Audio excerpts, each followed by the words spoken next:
Bonjour à tous et bienvenue sur la chaîne. Aujourd'hui on va débriefer la journée 2 du tournoi des 6 nations 2020.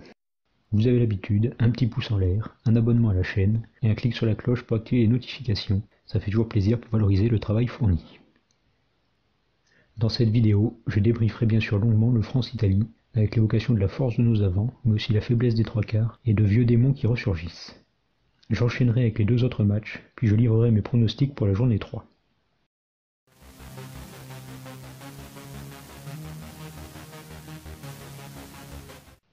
On a donc une victoire bonifiée, mais qui laisse quand même un arrière-goût de déception. L'équipe de France a brillé par ses avants destructeurs en première mi-temps. Paul Villemc par exemple, souvent critiqué, et à raison selon moi, a signé des charges puissantes et a grandement contribué aux essais 2 et 3. Julien Marchand était partout lors des 20 premières minutes, dans les rucks et les duels notamment. J'ai vu un Cyril Baille charger et courir comme un taureau. Olivon a été récompensé de son énergie habituelle par un essai en force. Aldrit a touché 10 ballons en 20 minutes, beaucoup galopé et scoré le troisième essai français. On notera que Bernard Leroux a encore de grosses stats. Le jeune Mohamed Aouas a produit quelques bonnes percussions dans le jeu courant. Mais malgré ça, la France n'a pas suffisamment capitalisé au score, notamment à cause de trois quarts assez défaillants.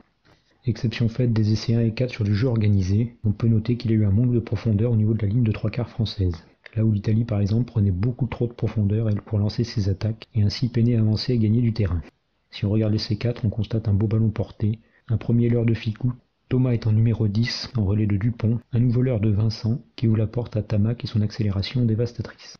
Mais cette action est un mirage, car globalement les trois quarts n'ont pas bien fonctionné. Gaël Ficou notamment a trop joué individuellement, offrant même un ballon, alors qu'Arthur Vincent a juste fait 2 leurres sur le premier et le quatrième essai, et s'est fait remarquer principalement défensivement. Le triangle arrière Teddy Thomas, Vincent Rattez et Anthony Boutier a tenté de se proposer mais ils sont restés assez discrets globalement. Le symbole de ces faibles trois quarts est le troisième essai marqué par un troisième ligne en position d'ailier, suite à une passe de Dupont. Aucun joueur du 10 au 15 n'a contribué à cette action offensive.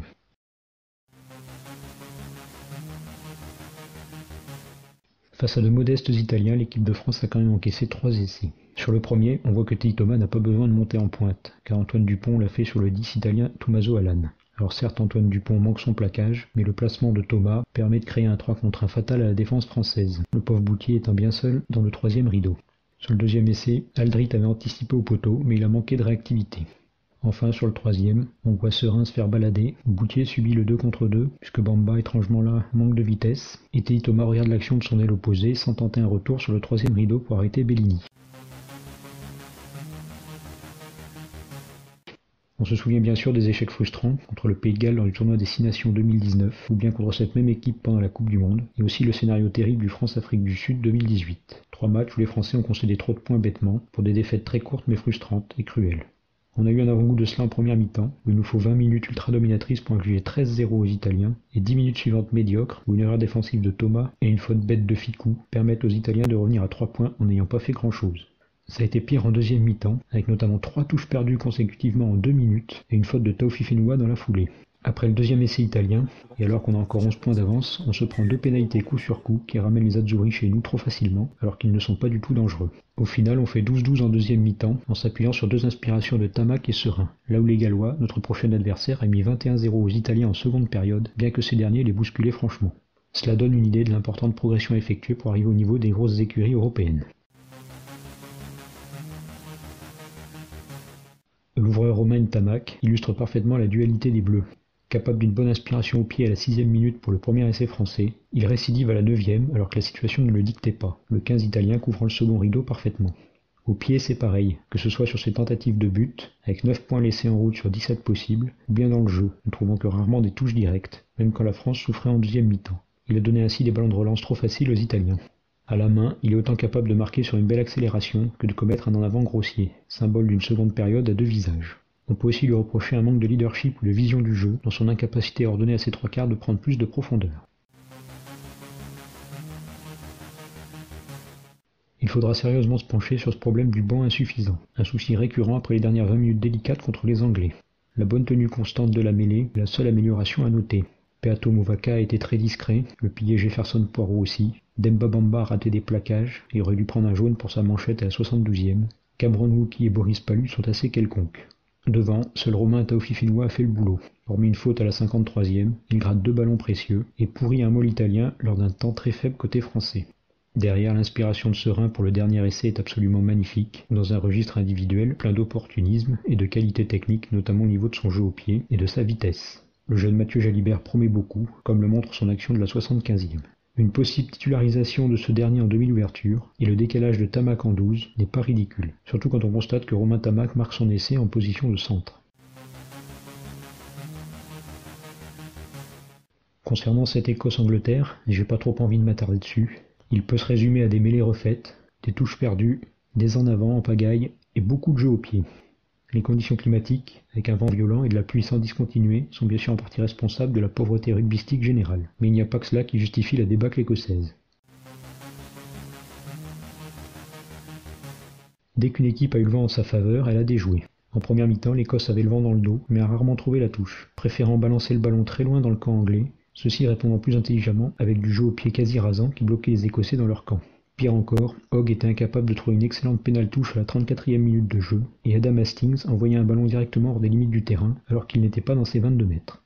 En deuxième période, changement de physionomie, 2 fautes et un en avant pour démarrer côté anglais, le 15 de la Rose se montrant ensuite aussi peu intelligent que les Écossais, en enchaînant quand même 4 touches directes en 12 minutes seulement, dont 2 pour le demi-mêlée Heinz. Symbole de ce vent indomptable et perturbant quand on en bénéficie, c'est sur les chandelles contre le vent que les deux équipes ont su générer de l'avancée, les rafales ralentissant le ballon et permettant donc à l'équipe qui a tapé d'être à temps à la retombée du ballon. Solide en Irlande, mais trop peu réaliste pour gagner, l'Écosse a livré ici un match calamiteux dans tous les secteurs, avec notamment 12 erreurs diverses lors des 20 premières minutes, 3 fautes en 10 minutes, dont 2 du second ligne Scott Cummings, 7 ballons perdus en touche, 8 en avant en 32 minutes dont 2 pour le seul Sean Maitland, une pénale touche pas trouvée par Hogg, 2 jeux au pied direct en touche de la part d'Adam Hastings et Ali Price, 2 pénalités concédées en mêlée à la 56e et 63e plus un coup franc, 2 ballons gardés au sol, un vol enterré, pas grand chose n'a fonctionné côté écossais. Leurs 2 rares inspirations offensives se sont conclues à chaque fois sur un en avant. C'est d'autant plus décevant que le 15 du Chardon aurait pu profiter de la faillite du buteur anglais Owen Farrell et du drop raté à la 39e par l'ouvreur George Ford. Stuart Hogg réalise un mauvais début de tournoi. Après son ballon échappé dans l'embut la semaine dernière, ce joueur confirme qu'il est bien en dessous de son potentiel. En tant que nouveau capitaine de cette équipe, on pouvait attendre mieux de ce joueur. Décérébré dans ses coups de pied, ne trouvant pas la pénale touche, et se faisant une grosse frayeur à la 67e, sur une action qui entraîne la mêlée à 5 anglaise précédant l'essai, on ne lui doit qu'une seule initiative potable à la 52e, hélas conclue par un énième jeu au pied.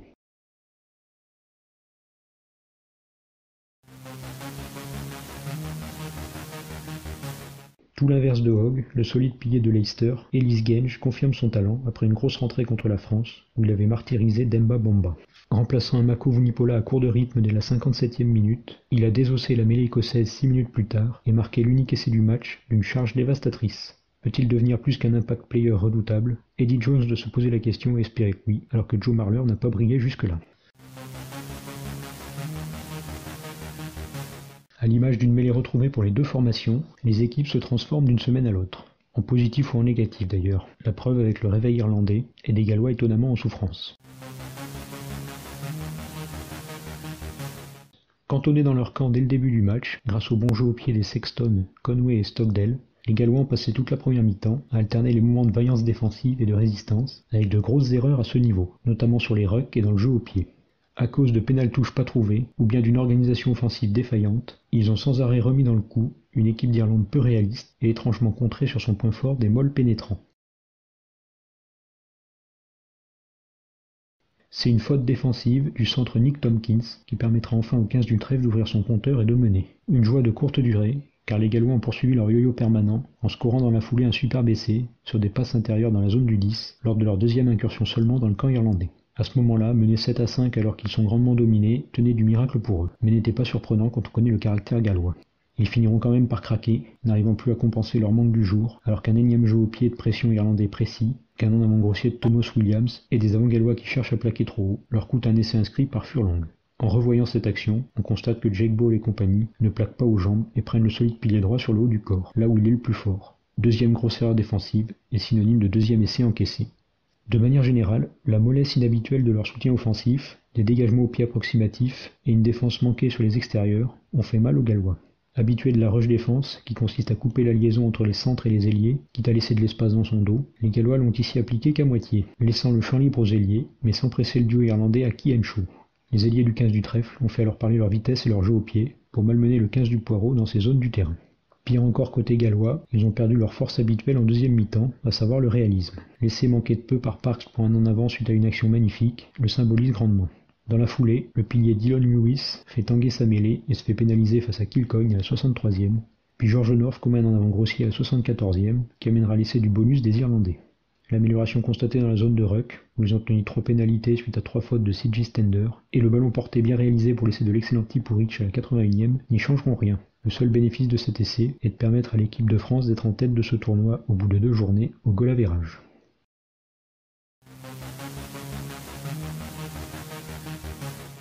Côté irlandais, on a enfin retrouvé les 3 quarts de feu.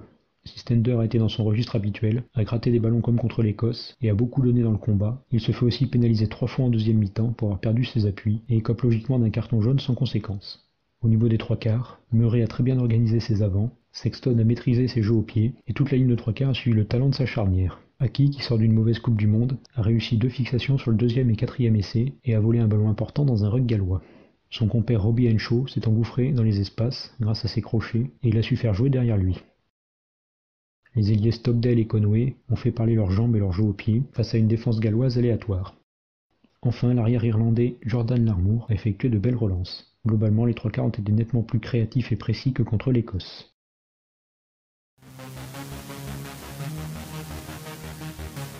Cette 3e journée du tournoi Destination propose des affiches magistrales, avec un duel de bas de classement, le leader français au révélateur gallois et le gros choc Angleterre-Irlande.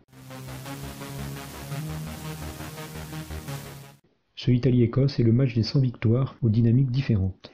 L'Écosse a raté une victoire potentielle en Irlande par manque de réalisme, puis a été méconnaissable contre l'Angleterre. L'Italie a fait le chemin inverse, avec une prestation catastrophique au Pays de Galles et quelques fulgurances contre des Français aléatoires. Dans ce qui est le rendez-vous à ne pas rater pour éviter la cuillère de bois, récompensant l'équipe qui a perdu tous ses matchs dans le tournoi, difficile de dégager un favori. La légère progression italienne et le fait de jouer à domicile donnent un avantage à la Squadra Azzurra, mais je miserai plutôt sur un match nul, chose rare au rugby, bien qu'approprié à ce match de la peur.